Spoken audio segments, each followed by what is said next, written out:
샬롬 반갑습니다. 오늘 송구영 신예배 함께 나눌 하나님 말씀은 신약성경 베드로후서 3장 8절로부터 13절의 말씀입니다. 세머적 버전으로 하나님 말씀 같이 읽도록 하겠습니다. 사랑하는 여러분, 이 한 가지만은 잊지 마십시오. 주님께서는 하루가 천년 같고 천년이 하루 같습니다. 어떤 이들이 생각하는 것과 같이 주님께서는 약속을 더디 지키는 것이 아닙니다. 도리어 여러분을 위하여 오래 참으시는 것입니다. 하나님께서는 아무도 멸망하지 않고 모두 회개하는 데에 이르기를 바라십니다. 그러나 주님의 날은 도둑같이 올 것입니다. 그날의 하늘은 요란한 소리를 내면서 사라지고 원소들은 불에 녹아버리고 땅과 그 안에 있는 모든 일은 드러날 것입니다. 이렇게 모든 것이 녹아버릴 것인데 여러분은 어떠한 사람이 되어야 하겠습니까? 여러분은 거룩한 행실과 경건한 삶 속에서 하나님의 날이 오기를 기다리고 그날을 앞당기도록 하여야 하지 않겠습니까? 그날의 하늘은 불타서 없어지고 원소들은 타서 녹아버릴 것입니다.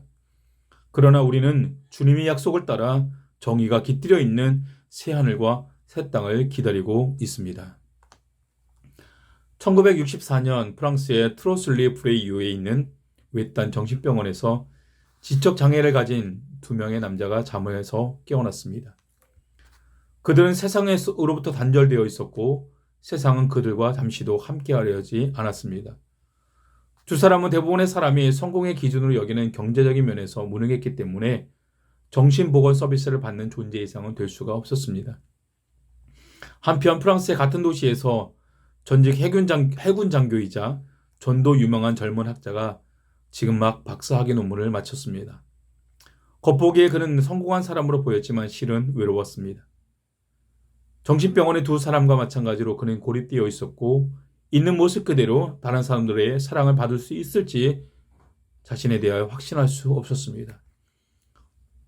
지적 장애가 있는 두 사람과 한 외로운 젊은 학자가 살던 프랑스의 작은 마을을 담당하던 교구 신부가 젊은 학자에게 목회 상담을 해주었습니다.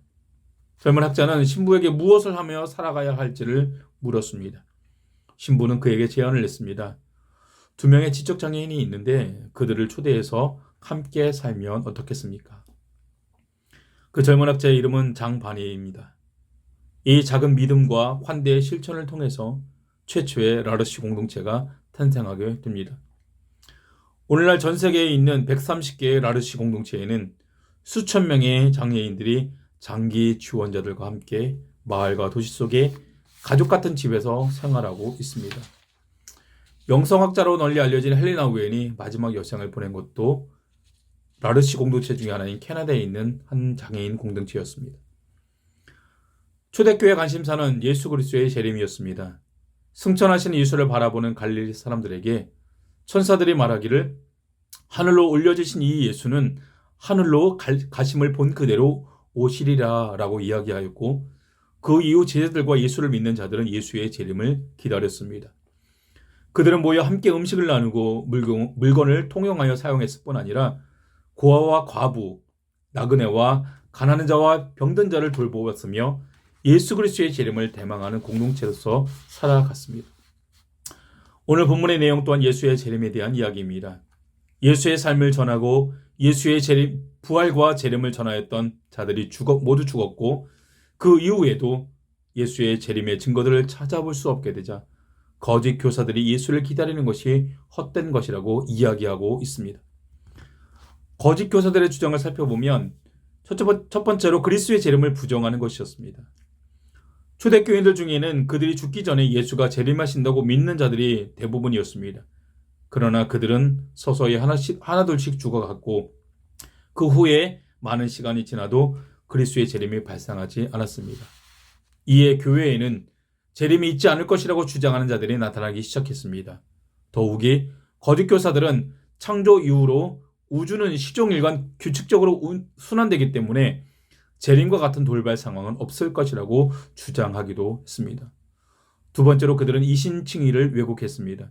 그들은 바울의 은혜와 믿음에 대한 교훈을 왜곡하여 방종된 생활을 일삼았습니다. 세 번째로 하나님 말씀에 순종하는 변화된 삶보다는 자신의 욕망을 채우는 데 급급한 쾌락주의적인 삶을 조장하며 다녔습니다. 그들은 하나님의 말씀까지도 그들의 그릇된 교훈의 도구로 사용하는 양심에 화이 맞은 자들이었습니다. 이러한 거짓 교사들의 주장에 맞서 베드로서 기자는 단호하게 선포하고 있습니다. 예수의 재림이 지연되는 근본적인 이유는 하나님의 오래 참으심 때문이라고 말입니다.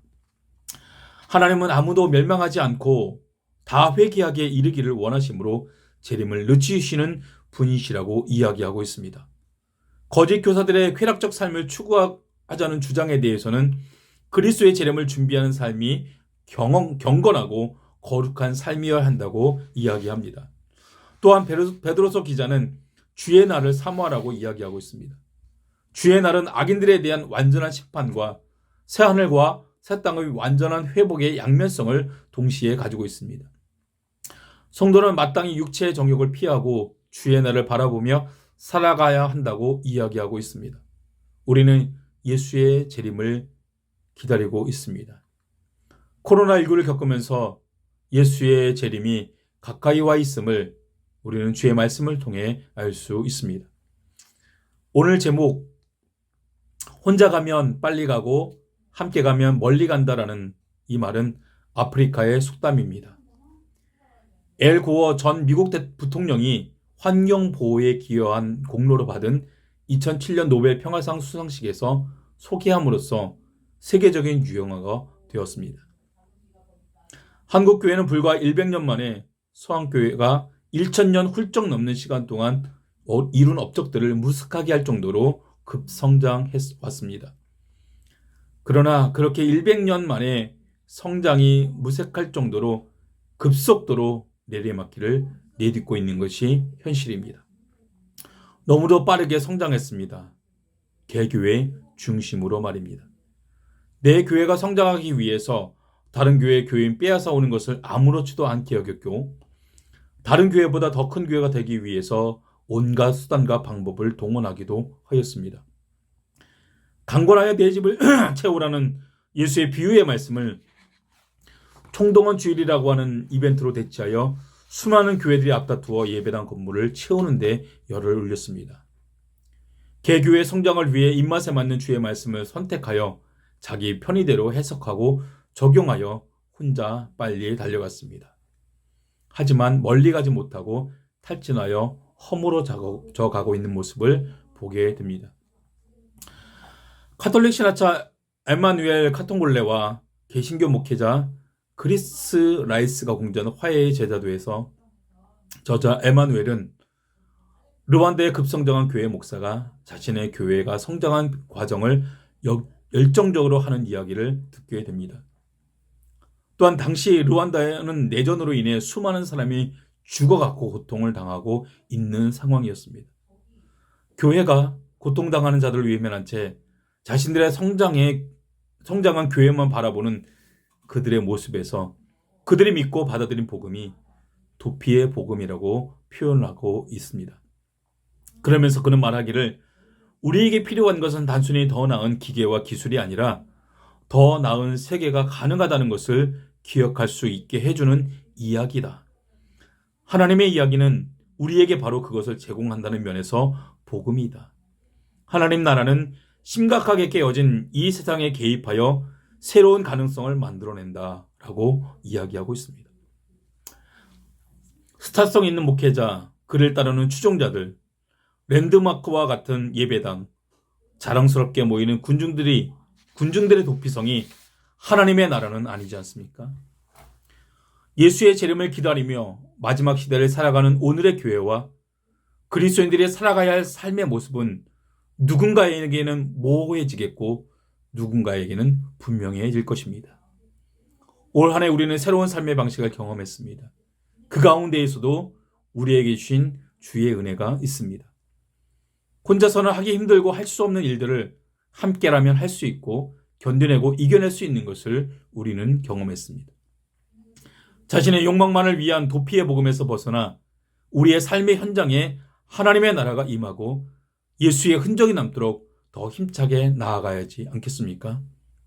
홀로 빠르게가 아니라 함께 멀리 지속적으로 예수의 다시 오심을 기다리며 하나님 나라를 살아가는 삶이 되기를 소망합니다. 아일랜드의 성 패트릭의 기도문 중에 있는 내용을 발췌하여 읽어드리도록 하겠습니다. 그리스도여 나와 함께 하소서.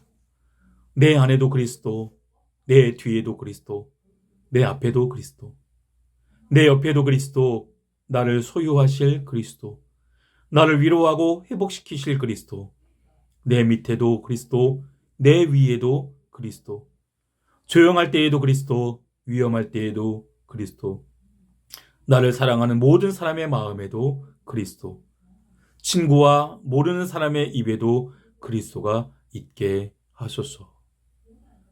그리스도와 함께 거룩한 공동체를 이루어가는 우리의 삶을, 우리의 내일을 위하여 함께 기도하겠습니다.